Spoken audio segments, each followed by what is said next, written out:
up, guys?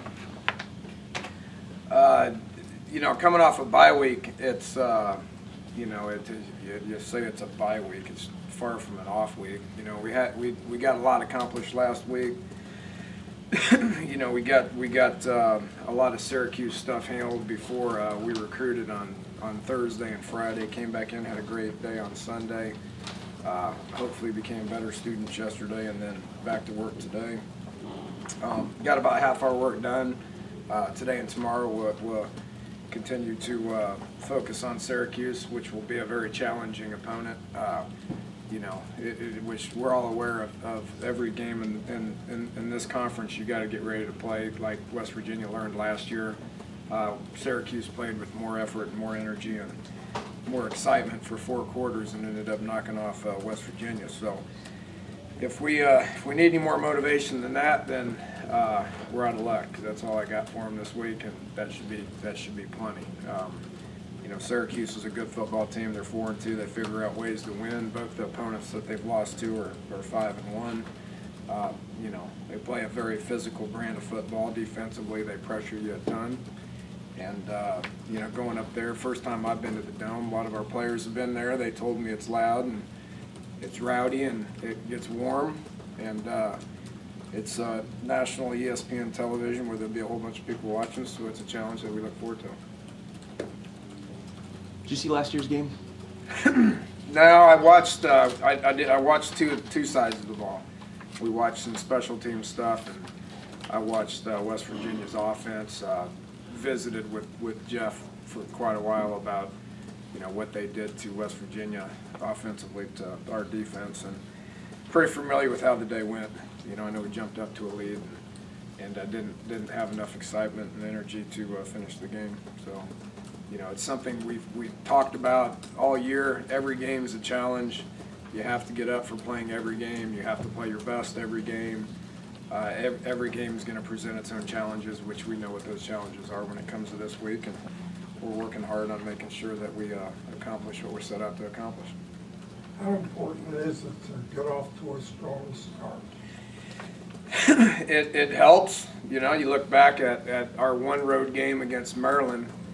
We jumped out in front and was able to hold on at the end. I mean, every game there's adversity. You know, and a couple of the games we jumped out to a good start and you know, finished people off. A couple of games we didn't jump out to a very fast start and had to battle at the end. So, you know, like 2 weeks ago against UConn, we started fast on 2 of the sides of the ball, and we'll always, you know, talk about jumping out fast on all 3 sides of the ball. Whether that happens or not, you know, it's about how you finish more than anything. What do you do on the road during that long day before you kick off? I don't know yet. We talked about this morning a little bit, you know, which, you know, I mean, everybody plays at night at times. You know, during a day where there's no football on, that presents a few more obstacles. I'm still trying to figure out what I'm going to do from 12 to 4. We'll keep talking about that and come up with something that will try to keep everybody occupied. You don't want to just take naps. Coach, it's a flat field. Does that change your practice routine? Not practicing in the stadium on a crown as much, anything like that? No, I prefer a flat field. It's overrated. You know, it's something you don't really pay attention to. I mean, we're only talking about a few inches. I prefer a flat field. I'm used to a flat field. That's what I've always, you know, played on. But practice on, coached on. What did you see out of Gino from last year's game? I think that stands out as probably his toughest game this season. Turnovers. You know, turnovers. Get you beat. Talked about that before. You know, and much like UConn the week before, we're talking about, you know, West Virginia not being able to get up for that game and play their best in that game, and the one glaring stat is turnovers. So, you know, if I tell our guys that, they're probably gonna be able to relate to it.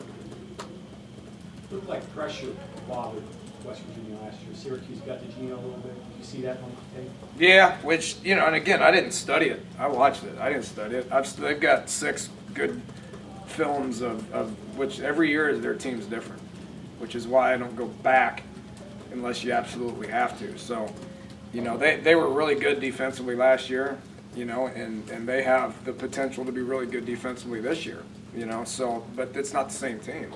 It's the same scheme. It's the same, you know, coordinator. It's the same what you're trying to get accomplished. That's what thing. That's just what they do. They want to pressure you. That's Schaefer's deal, right? Pressure. Yeah, which, you know, they're at about 50% of it, and that's the way he's always been. You know, so I guess when we practice, we'll probably prepare for a lot of pressure. You say they have the potential to be good defensively, yet they rank 111th against the pass in the country. What is the reason for that? And obviously, that's something you pay a bit of attention to. Yeah, they're getting one of their pass rushers back. You know, 99, who's, you know, on film from last year, and in the first game of the year this year is good of a DN that's in our league. You know, so getting him back will cause problems. You know, their whole secondary's back. You know, they got good safeties. Their corners are guys that have played. You know, so their scheme's been the same. You know, they've been out of position a couple of times. They've been caught a couple of times. Their pressure hadn't got to the quarterback a couple of times. It's a variety of things. Played against some pretty good offenses too. You know, Toledo's good on offense, and Wake Forest is good on offense, and USC is pretty good on offense. So they played against some guys that give us an opportunity to kind of see what they do against the spread. After 6 games, are there anything unique that you haven't seen yet that Syracuse poses, or have you seen most of what you're going to see? Yeah, we've seen pretty much everything, which, you know, I mean, I think we have a fairly good idea what they're going to do, you know, but if they come out and do something different, that's why coaches are paid to do their jobs, so they can sit there and recognize what they're doing and figure out ways to adjust what our game plan is to take advantage of what their plan is coming into the game. How much has film study changed since you started your career coaching? It's changed some. Yeah, I'm not saying that it makes, you know, film study irrelevant. You got to, you know, we watch the same amount of film now than we did 20 years ago. You know, developing tendencies has become a little more challenging. You know, both from an offensive perspective and defensive perspective, you know, you come up with what you think they're going to do, and you practice against that, and you try to give them as many looks as you can, but you can't give them all the looks because you can't sit out there for 4 hours and practice. I mean, you only get 4 hours in a day, and that includes meetings. You know, so the days of giving them a whole bunch of looks and practicing for 3 hours, those are gone. So you don't have the amount of time to show them all the looks.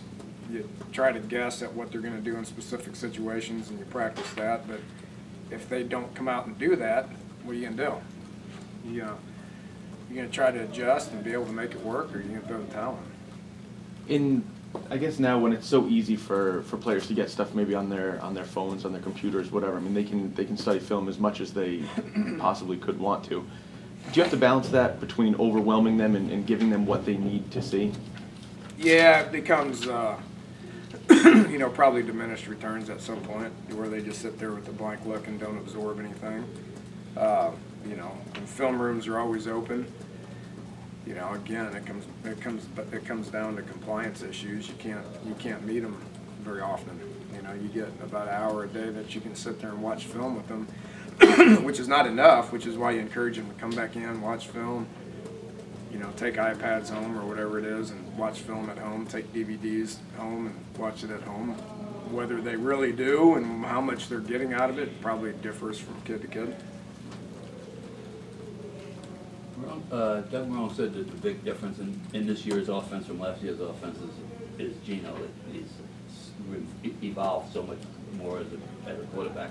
A product of the system, a product of nature. Why do you suspect he has made that giant leap forward from a sophomore to a junior? Scheme looks a lot different to me. And it is different, I mean. I imagine it is. Mostly to get rid of it quicker, or? It probably has something to do with it. We don't want to tell you everything, right? No. I hope they prepare for last year's offense. That'd be good for us. You know, I mean, we're coaching them. You know, I mean, and you know, Gino had good coaches here last year too. I mean, it's a deal where you just got to keep working with them. You know, and you know, he's willing to work hard every week and get better every week. So put that kind of time in, and you'll probably get better. So you know, due to the fact that he's a hard worker and wants to get better, probably has everything to do with him being a hard worker and wanting to get better. You see